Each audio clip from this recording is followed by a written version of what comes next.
Background of Galatians. This study was done by Kelsey Griffith and Denisha Bristol. The contents of our research are authorship, date of writing, province or location, audience, historical circumstances, doctrinal, moral, and/or ethnical problems facing readers, the purpose of the book, the message of the book, the structure of the book, main themes, the overview of the contents of the book. Authorship. The book of Galatians, along with 12 other books in the New Testament, are written by the Apostle Paul and are known as the Pauline epistles. We also see in the opening statement of the book of Galatians, chapter 1, verse 1 to 2, where Paul the Apostle claims ownership of this book by stating, Paul, an apostle, unto the churches of Galatia. Date of writing. North Galatian theory versus South Galatian theory. The North Galatian theory is of the view that Galatians was written to the area where the ethnic Galatians lived, which was North Galatia. The possible dates of writing related to this understanding range from AD 52 or 53, shortly after Paul's second missionary journey, to AD 56. The South Galatian theory is of the view that Galatians was sent to churches in the southern portion of the Roman province of Galatia. According to Holman's Study Bible, some holding this view date Galatians in the early 50s, but others as early as AD 48 or 49, before the Jerusalem Council, which is usually dated to about AD 49. Most modern advocates of this theory place the writing of Galatians in Antioch just before the Jerusalem Council.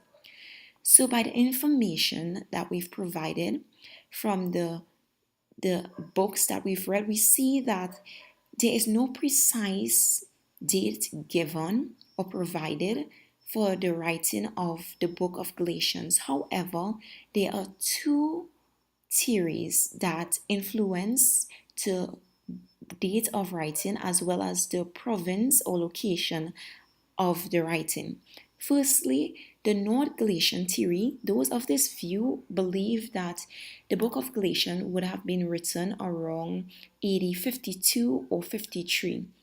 This would have been after Paul had visited the Jerusalem Council and was now on his second missionary journey to the north of Galatia.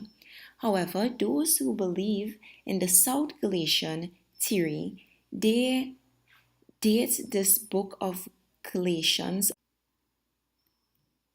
province or location. The location and date of the book goes hand in hand. Therefore, based upon the date of writing, the location can be inferred. So, if you're of the view of the North Galatian theory, it could be inferred that Paul wrote this book on his third missionary journey from either Ephesus or Macedonia. However, based on the South Galatian theory, Paul would have written this book before his trip to the Jerusalem Council from Antioch. According to Holman's Study Bible, if Galatians was written after the Jerusalem Council, it is highly unlikely that Paul would not have cited the conclusions of the council, which supported his view of the gospel as God's grace received by faith in Jesus Christ. This strongly implies that the Jerusalem Council had not yet occurred when Paul wrote Galatians. Although this is a big debatable topic under the book of Galatians, when and where the book was written, we can see that the Holman Study Bible is of the view of the South Galatian theory. Most academic sources, in fact, we found most academic sources to be of the view of the South Galatian theory, all of which are recorded in the references.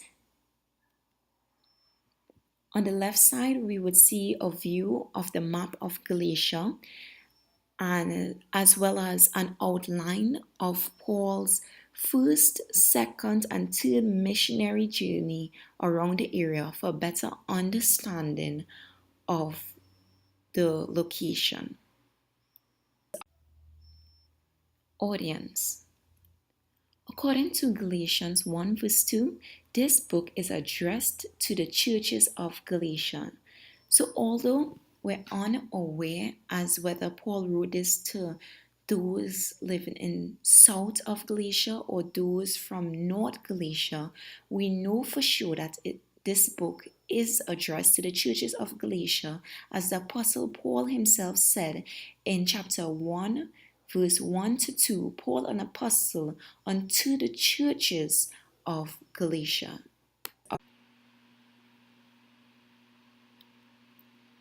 Historical circumstances. Paul's first missionary trip to Galatia was in AD 47 to 49, where he planted churches in South Galatia.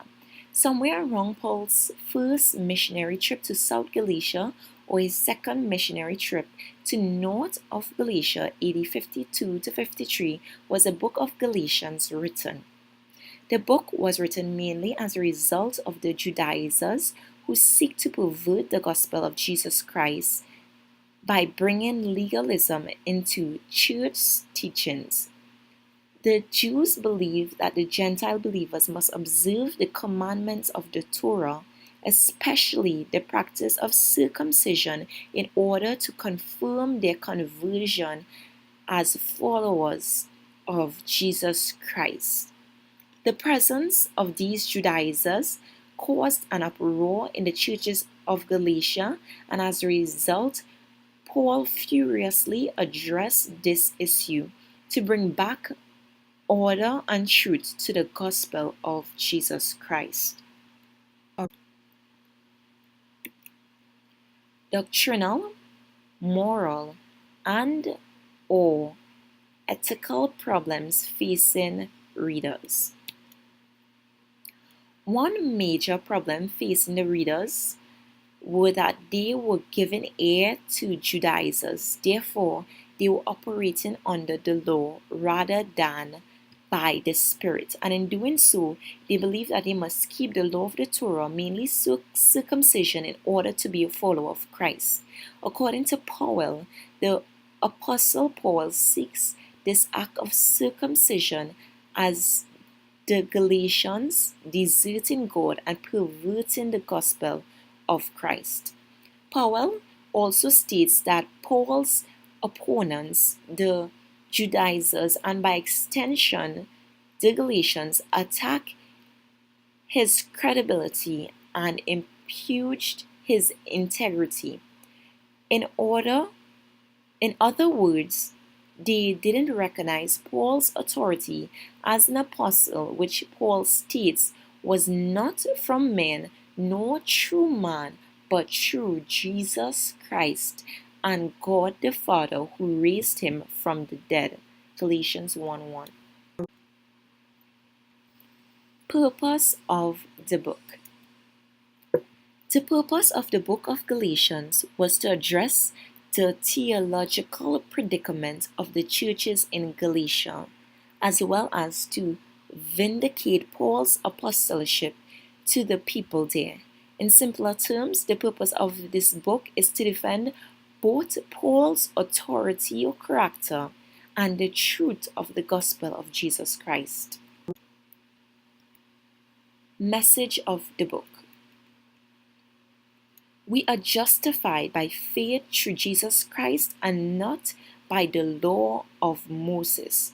Christ came and died for our sins so that we may be free from the yoke or bondage of the law.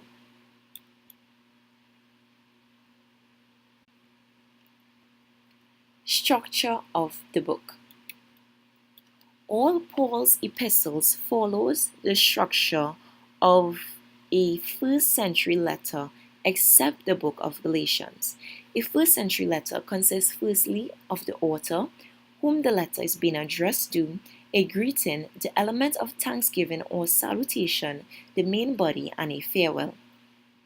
However, in the writing of Galatians, the Apostle Paul leaves out the element of thanksgiving and goes straight into addressing the issues of the Galatians. Paul states that this is Paul's only letter that he does not open with thanksgiving for the recipients. Paul poses the question whether this is because the apostle can't find anything to be thankful for, or is he just too worked up that he didn't realize that he left out what normal decorum would commend. Either way, it could be noted that Paul's lack of thanksgiving was expressed by his attitude towards Galatians and his hastiness to respond to what he had heard. This letter is known as Paul's angry letter, which can clearly be seen not only by the structure of the letter, but also by the way in which the Apostle Paul addresses the Galatians as foolish Galatians and goes on to undermine them for giving ear to that which is not truth.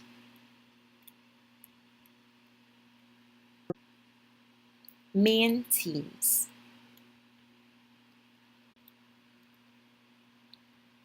Overview of the book.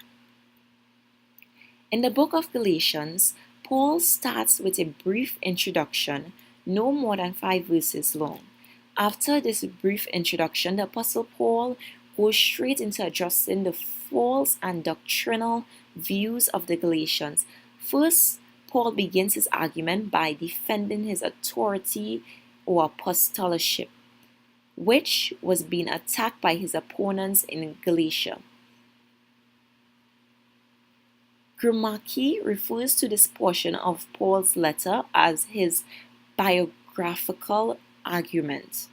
From Paul's biographical argument, he moves on to his second issue, which is the body of his letter, and probably most important by the tone that could be implied by his writing. Paul starts this portion of the letter by referring to the Galatians as fools for believing views contrary to the gospel of Jesus Christ. Grimaldi refers to the second portion of Paul's writing as his theological argument. Paul's last argument, according to Grimaldi, was his practical argument, in which he states the danger of falling from grace, the law of love, the conflict between the spirit and the flesh, the marks of spirituality, and lastly, the warning against the Judaizers, who, according to Paul, were referred to as law-abiding Jews that commit themselves to living in accord with the Torah. And lastly, we have our references. Grimaldi G. Roberts, 1974, New Testament Survey, pages 222 to 240, Holman Study Bible, New King James Version, pages 1975 to pages 1988. Powell, A. Mark, 2009, Introducing the New Testament, a Historical, Literacy, and Theological Service, pages 307 to 322. Thank you, and I hope that you enjoyed our presentation, as well as I hope it was very beneficial and educational to you all. 3 main themes that we see across the book of Galatians are, firstly, Paul's claim to authority, where Paul begins the book of Galatians by addressing his authority and his apostoleship and his credibility. The book of Galatians then goes on to show Christ and the law and justification by faith and not by the law. And in doing so, Paul goes on further to explain walking according to the Spirit and not by the law. Overall, Paul's main theme was the law and faith, justification by faith and not by the law, living according to the Spirit and not by the law, walking according to the grace of God, living by the grace of God, free by the grace of God, and not under the yoke and bondage of the law and the curse of the law. Around AD 48 or 49, before Paul made his visit to the Jerusalem council, but after he had already made his first missionary journey to South Galatia, where he planted churches there.